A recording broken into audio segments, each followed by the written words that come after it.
نحمدہ و نصلی علی رسولہ الکریم بسم اللہ الرحمن الرحیم۔ عزیز طلباء السلام علیکم ورحمۃ اللہ وبرکاتہ۔ آج کی اس ویڈیو کے اندر ہم پیج نمبر 37 اعراب کا اگلا حصہ پڑھیں گے۔ 5 حرکتیں 5 حرکات ہو گئی تھیں، اعراب کی 5 نشانیاں ہو گئی تھیں، زبر، زیر، پیش، سکون اور تشدید۔ یہ پچھلی ویڈیو کے اندر پڑھ لیا تھا۔ آج کی ویڈیو کے اندر ہم یہاں سے پڑھنا شروع کریں گے۔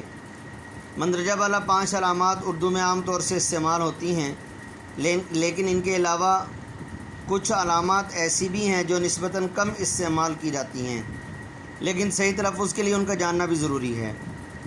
یہ علامات حسب ذیل ہیں۔ نمبر 1 مد۔ یہ علامت صرف الف پر لگائی جاتی ہے۔ الف مد آ، جس الف پر یہ ہوگی اسے الف ممدودہ کہیں گے۔ مد کا معنی ہے کھینچنا، یعنی لمبا کر کے پڑھنا، جیسے لفظ عام، اب تھوڑا سا اس کو کھینچ کر پڑھ لیا۔ لفظ ہے آج، اب پنجابی کے اعتبار سے ہم اس کو کہتے ہیں اج، اور اسی طرح اردو کے اعتبار سے چونکہ صحیح تلفظ ہم نے کرنا ہے تو اس کے اوپر جو ہے وہ مد آ گئی ہے، تو اس لیے اس کو ہم کھینچ کر پڑھیں گے، آج، آن، آگ وغیرہ۔ نمبر 2 کھڑی زبر۔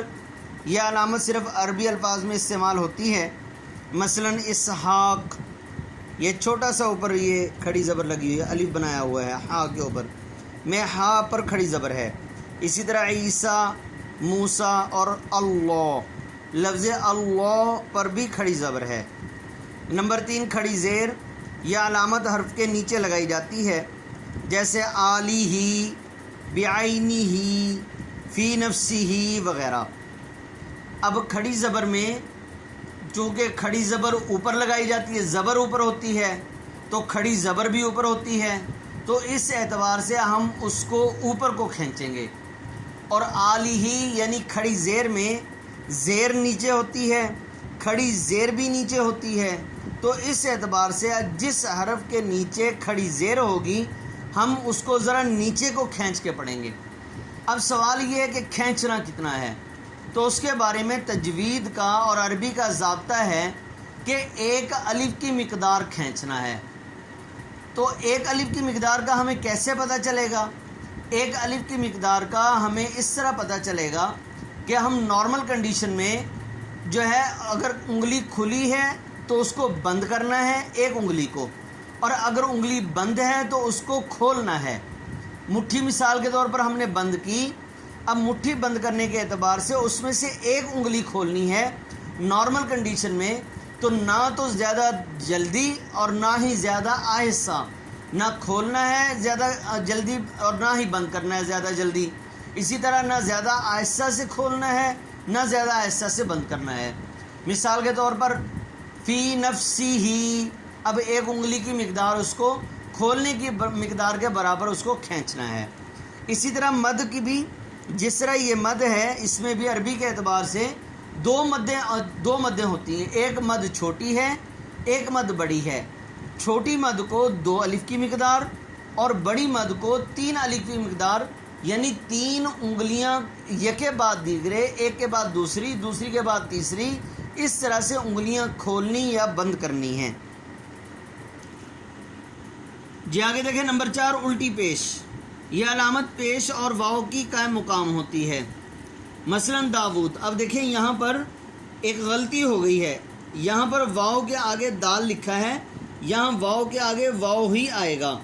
مثلا داود کو اگر ہم ایسے لکھیں، یعنی داود میں 2 واو ہوتے ہیں، تو اگر ہم 1 واو کو ختم کرنا چاہیں تو اس واو کو ختم کر کے اس کی جگہ پر پہلے واو کے اوپر ہم الٹی پیش لگا دیں گے، لیکن پڑھنے کی ہماری جو آواز ہوگی، ہماری جو پڑھنے کی مقدار، کھینچنے کی مقدار ہوگی، وہ اسی طرح ہوگی جس طرح کے 2 واو کو پڑھا جاتا ہے۔ مثلا دیکھیں داود یہ لکھا ہوا ہے الٹی پیش کے ساتھ، تو واو پر الٹی پیش لگائیں گے۔ جی آگے ہے تنوین۔ 2 زبر، 2 زیر یا 2 پیش کو تنوین کہتے ہیں۔ دیکھیں اگر کسی حرف پر 2 زبر لگا دیں، جیسے الف 2 زبر ان، یا اس کے نیچے 2 زیر لگا دیں الف 2 زیر ان، یا اس کے اوپر 2 پیش لگا دیں الف 2 پیش ان، تو اسے تنوین کہیں گے۔ عزیز طلبہ، میں نے آپ کو پہلے بھی بتایا تھا کہ ایک بات بتائی تھی کہ الف ہم اردو کے اعتبار سے ہم حرکت لگا کر یعنی اعراب لگا کر اس کو اردو کے اعتبار سے الف پڑھیں گے، عربی کے اعتبار سے ہم اس کو حمزہ پڑھیں گے۔ مثلا حمزہ 2 زبر ان، حمزہ 2 زیر ان، حمزہ 2 پیش ان، اور یہاں پر ناک کے اندر آواز کا لے جانا ضروری ہے۔ یہ علامت اردو کے چند الفاظ میں استعمال ہوتی ہے، مثلا فوراً۔ اب یہ مثلاً کا لفظ ہے، اس کے اوپر بھی 2 زبر ہے، مثلاً، فوراً، آنن، فانن، نسلاً اور مشارن الیہ وغیرہ۔ علامت کے علاوہ تلفظ کے سلسلے میں چند اور باتیں بھی جاننا ضروری ہیں۔ واؤ کی 2 آوازیں ہیں، دیکھیں واؤ اور یا، یہ دونوں کی ایک ڈیمانڈ ہے۔ واؤ کی ڈیمانڈ یہ ہے کہ میرے سے پہلے ہمیشہ پیش آنی چاہیے، جیسے داود میں ہم نے پڑھا آمنو، یا ایھا الذین آمنو۔ اب واؤ یہ چاہتا ہے کہ میرے سے پہلے جو حرف بھی آئے اس کے اوپر پیش ہونی چاہیے۔ اسی طرح یا یہ چاہتی ہے کہ میرے سے پہلے جو حرف بھی آئے اس کے اوپر اس کے نیچے زیر ہونی چاہیے، جیسے یا ایھا الذین۔ اب الذین میں زال کے نیچے زیر ہے، اور یا کی ڈیمانڈ کے مطابق ہم نے چونکہ یا سے پہلے زیر آ رہی ہے تو ہم نے یا سے پہلے زیر لگا دی۔ اب اگر اس کی ڈیمانڈ پوری کر دی جائے، یعنی واؤ کے مطابق پیش لگا دی جائے اور یا کے مطابق زیر لگا دی جائے، تو ہم اس کو معروف کہیں گے۔ واؤ کے مطابق پیش لگا دی تو واؤ معروف ہو جائے گا، یا کے مطابق زیر لگا دی تو یا معروف ہو جائے گا۔ اگر ہم یہ کہتے ہیں کہ واؤ اور یا کی ڈیمانڈ کے مطابق ہم نے پیش نہیں لگانی بلکہ واؤ سے پہلے بھی زبر لگائیں گے تو اور یا سے پہلے بھی زبر لگائیں گے، تو اس صورت میں دونوں کے نام چینج ہو جائیں گے۔ واؤ سے پہلے زبر ہوگی تو واؤ مجہول بن جائے گا، اور یا سے پہلے زیر ہوگی تو یا مجہول بن جائے گی۔ یہی بتایا گیا۔ دیکھیں واؤ کی 2 آوازیں ہیں، اگر واؤ سے پہلے حرف پر پیش لگا دیا جائے تو اس کی آواز پوری طرح ظاہر کر کے پڑھی جائے گی، جیسے خوب، بوٹ، نور۔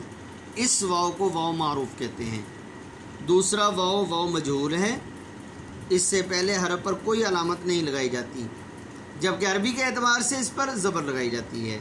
لیکن آپ پڑھ کر دیکھیں گے تو پڑھنے کے اعتبار سے بھی یوں محسوس ہو رہا ہوگا کہ جیسے اس پر زبر لگا رہے ہیں، مثلا کو، بولو، سوچو اور روکو وغیرہ۔ اب گویا کہ اس پر زبر لگائی گئی ہے واؤ سے پہلے والے حرف پر۔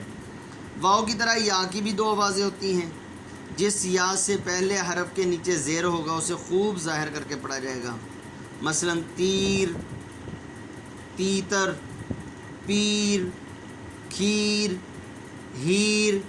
ایسی یا کو یا معروف کہتے ہیں۔